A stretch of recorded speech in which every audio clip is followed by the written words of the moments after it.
आमे पार्ट 1 रे भू अभ्यंतरर विभिन्न स्तर विषय जानिलु।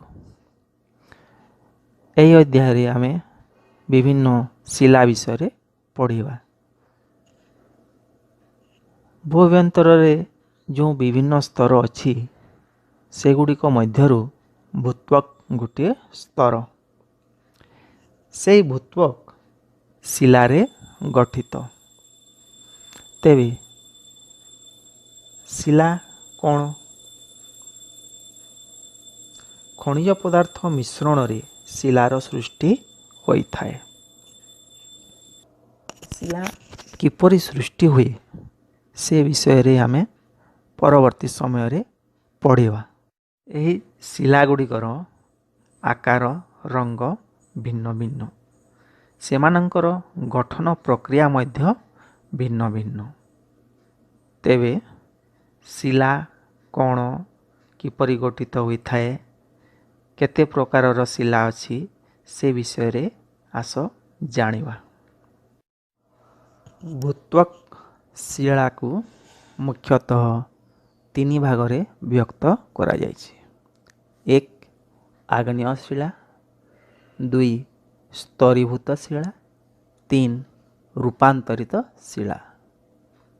ଆଗ୍ନେୟ ଶିଳାକୁ ଆଉ ଥରେ 2 ଭାଗରେ ବିଭକ୍ତ କରାଯାଇଛି।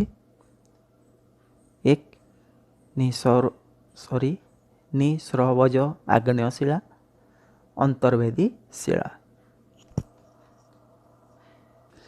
ଏହି ଚିତ୍ରକୁ ଦେଖି ତମେମାନେ ଭଲ ଭାବରେ ବୁଝିପାରୁଥିବ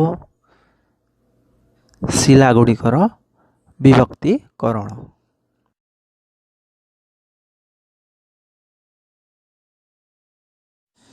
ତେବେ ଆସ ଜାଣିବା ଆଗ୍ନେୟ ଶିଲା କ'ଣ?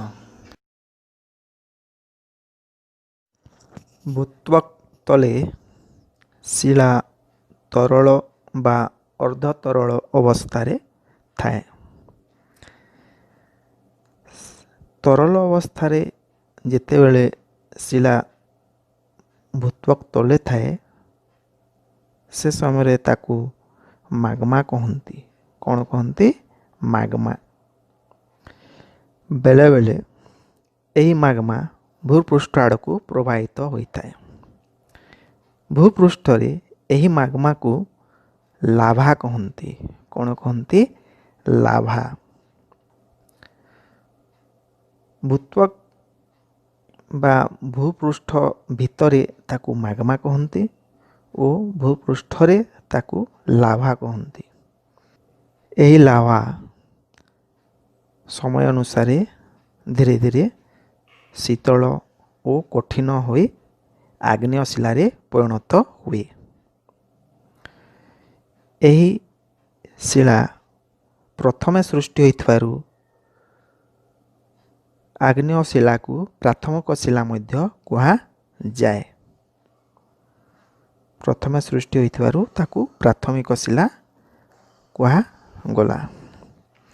ଏହି ଆଗ୍ନେୟ ଶିଳା 2 ପ୍ରକାର, ଯଥା ନିସ୍ରବଜ ଆଗ୍ନେୟ ଶିଳା ଓ ଅନ୍ତର୍ଭେଦୀ ଆଗ୍ନେୟ ଶିଳା। ଯେଉଁ ଏହି 2 ପ୍ରକାର ଶିଳାରେ ଭାଗ କରାଗଲା, ଏହା କ'ଣ କିପରି ତାହା ଆଗକୁ ପଢ଼ିବା। ଆଗ୍ନେୟ ଶିଳା ଏହି ନାଁରୁ ତମେମାନେ ଜାଣିପାରୁଥିବ ଏହି ଶିଳା କିପରି ସୃଷ୍ଟି ହୁଏ। ନିଶ୍ଚିତ ଭାବରେ ଆଗ୍ନେୟଗିରି ସହିତ ତାର ସମ୍ପର୍କ ଥିବ।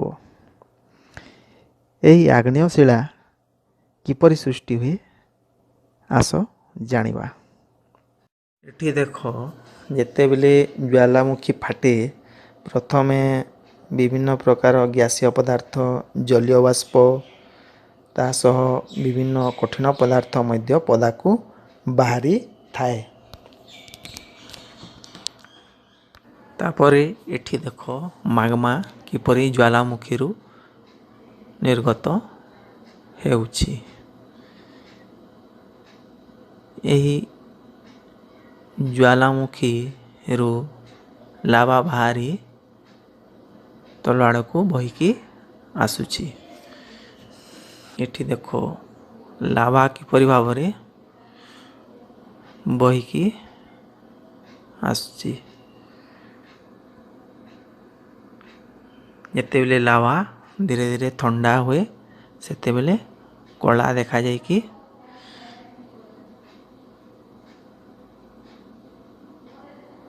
ପଥରରେ ପରିଣତ ହୁଏ।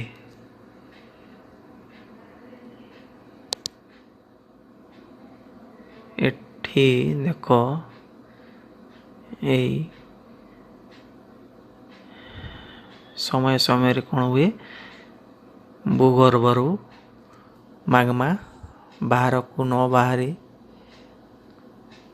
ଭିତରେ ରହିଯାଏ ଓ ଧୀରେ ଧୀରେ ଥଣ୍ଡା ହୁଏ ଏବଂ ସେଠି ପଥରରେ ପରିଣତ ହୋଇଥାଏ।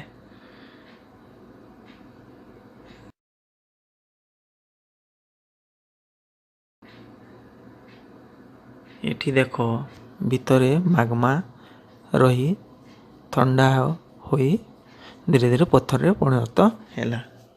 ସେଥିପାଇଁ ପ୍ରାଥମିକ ଶିଲା ଯେଉଁ ପୂର୍ବରୁ କୁହାଯାଇଥିଲା ଆଗ୍ନେୟ ଶିଲାକୁ ଦୁଇ ପ୍ରକାରରେ ବିଭକ୍ତ କରାଯାଇଛି। ଗୋଟିଏ ନିଃସ୍ରବଜ ଆଗ୍ନେୟ ଶିଲା ଓ ଅନ୍ତର୍ଭେଦୀ ଆଗ୍ନେୟ ଶିଲା। ବାହାରେ ଲାଭା ଯେଉଁ ଥଣ୍ଡା ହୋଇ ପଥରରେ ପରିଣତ ହେଲା ତାହାକୁ ନିଃସ୍ରବଜ ଆଗ୍ନେୟ ଶିଲା କହନ୍ତି ଓ ଗ୍ରୀବା ଭିତରେ ରହିକି ଯେଉଁ ଶିଲାରେ ପରିଣତ ହେଲା ତାକୁ ଅନ୍ତର୍ଭେଦୀ ଶିଲା କୁହାଯାଏ। ଭୂପୃଷ୍ଠରେ ଲାଭା ଥଣ୍ଡା ହୋଇ ଯେଉଁ ପଥର ସୃଷ୍ଟି ହୁଏ ତାହାକୁ ନିଃସ୍ରବଜ ଆଗ୍ନେୟ ଶିଲା କୁହାଯାଏ ଏବଂ ଭୂ ଅଭ୍ୟନ୍ତରରେ ମାଗ୍ମା ଥଣ୍ଡା ହୋଇ ଯେଉଁ ଶିଲା ସୃଷ୍ଟି ହୁଏ ତାହାକୁ ଅନ୍ତର୍ଭେଦୀ ଆଗ୍ନେୟ ଶିଲା କୁହାଯାଏ। ଭୂ ଅଭ୍ୟନ୍ତରରୁ ଯେତେବେଳେ ଲାଭା ନିର୍ଗତ ହୁଏ ଯେଉଁ ପଟେ ବହିକି ଯିବ ସେପଟେ ସବୁ ଜାଲି ପୋଡ଼ି ନଷ୍ଟ କରିଦେଇଥାଏ। ଲାଭା ବହୁତ ଉତ୍ତପ୍ତ ଥାଏ। ଏଠି ଦେଖ କେମିତି ଲାଭା ବହି ବହିକି ଯାଉଛି, ଜାଲି ପୋଡ଼ି ନଷ୍ଟ କରୁଛି। ଏଠି ଯେତେବେଳେ ଲାଭା ଉତ୍ତପ୍ତ ଥାଏ ଏହିପରି ନାରଙ୍ଗୀ ରଙ୍ଗ ଅରେଞ୍ଜ କଲର୍ର ଦେଖାଯାଏ।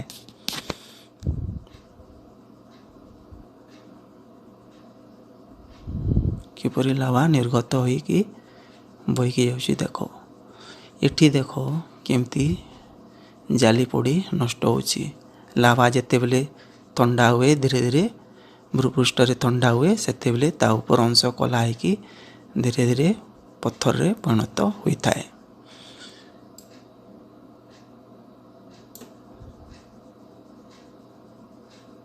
ଉପର ଅଂଶ କେମିତି ବ୍ଲାକ୍ କଲର୍ର ଦେଖାଯାଉଛି। ଏଠି ଲାଭା ଥଣ୍ଡା ହେଇକି ପଥରରେ ଧୀରେ ଧୀରେ ପରିଣତ ହେବ। ଲାଭା ଯେତେବେଳେ ନିର୍ଗତ ହୁଏ ତାର ତାପମାତ୍ରା 1500 ଡିଗ୍ରୀ ପର୍ଯ୍ୟନ୍ତ ଥାଏ।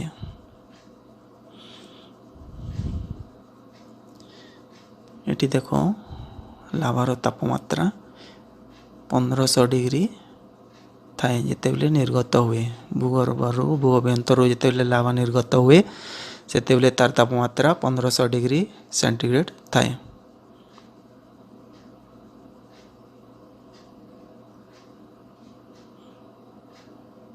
ଏଠି ଦେଖ ଭୂପୃଷ୍ଠରେ ଲାଭା ଥଣ୍ଡା ହୋଇ ପଥରର ପାହାଡ଼ ସୃଷ୍ଟି କରିଦେଇଛି। ପଥରର ପାହାଡ଼ ଏସବୁ ବ୍ଲାକ୍ ବ୍ଲାକ୍ ଯେଉଁ ଦେଖାଯାଉଛି ସବୁ ଲାଭା ଥଣ୍ଡା ହେଇକି ପଥରରେ ପରିଣତ ହୋଇଛି। ଏହାର ଉଦାହରଣ ଅଛି ବାସାଲ୍ଟ ଶିଲା ନା।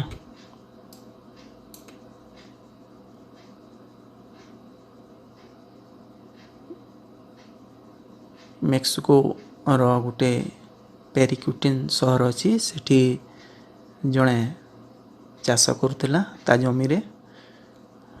ଯେତେବେଳେ ସେ ଚାଷ କରୁଥିଲା ସେହି ସମୟରେ ହଠାତ୍ ଗୋଟିଏ ଜାଗାରେ ଫାଟ ସୃଷ୍ଟି ହେଲା। ସେହି ଫାଟ ସୃଷ୍ଟି ହେଲା ତାପରେ ସେହି ଜମି ଧୀରେ ଧୀରେ ଥରିବାକୁ ଲାଗିଲା। କିଛି ସମୟ ପରେ ସେଠୁ ହଠାତ୍ ଲାଭା ନିର୍ଗତ ହେଲା। ଏଠି ଦେଖ ସେଇ ଫାଟରୁ କିପରି ଲାଭା ନିର୍ଗତ ହେଉଛି।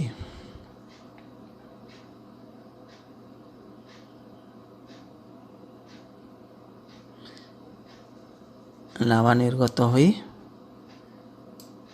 ଧୀରେ ଧୀରେ 160 ଫିଟ୍ର ଗୋଟିଏ ପାହାଡ଼ ସୃଷ୍ଟି କରିଦେଲା। ପଥରର ପାହାଡ଼ ସୃଷ୍ଟି ହୋଇଗଲା।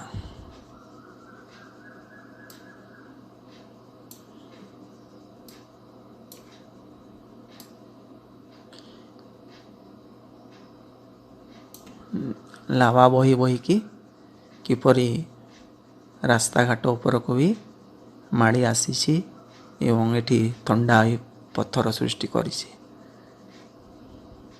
ଏହିପରି ଭାବରେ ଲାଭାରୁ ପଥର ସୃଷ୍ଟି ହୋଇଥାଏ। ବାସାଲ୍ଟ ଶିଲା ହେଉଛି ଏହାର ଏକ ଉଦାହରଣ। ଏଠି ଦେଖ କେତୋଟି ନିସ୍ରବଜ ଆଗ୍ନେୟ ଶିଳାର ଉଦାହରଣ ଏ ଚିତ୍ରରେ ଦେଖୁଥିବ ତୁମେ ମାନେ ନିସ୍ରବଜ ଆଗ୍ନେୟ ଶିଳା। ଏହି ଶିଳା ବାହାରେ ଯେଉଁ ଲାଭା ଥଣ୍ଡା ହେଇକି ପଥର ସୃଷ୍ଟି ହେଲା ସେଥିମଧ୍ୟରୁ ଏହି ନିସ୍ରବଜ ଶିଳା ଗଠିତ ହୋଇଛି। ତାପରେ ଅନ୍ତର୍ବେଦୀ ଶିଳା ଏହି ଚିତ୍ର ମାଧ୍ୟମରେ ତୁମେ ଦେଖିପାରୁଥିବ ଅନ୍ତର୍ବେଦୀ ଆଗ୍ନେୟ ଶିଳା। ଗ୍ରାନାଇଟ୍ କଥା ତୁମେ ମାନେ ଶୁଣିଥିବ। ଆଜିକାଲି ଘର ଚଟାଣରେ ରନ୍ଧା ଘରେ ମାନେ ରୋଷେଇ ଘରେ ଏସବୁ ଲଗା ହେଉଛି ଗ୍ରାନାଇଟ୍ ପଥର। ବୁଝିପାରିଲ?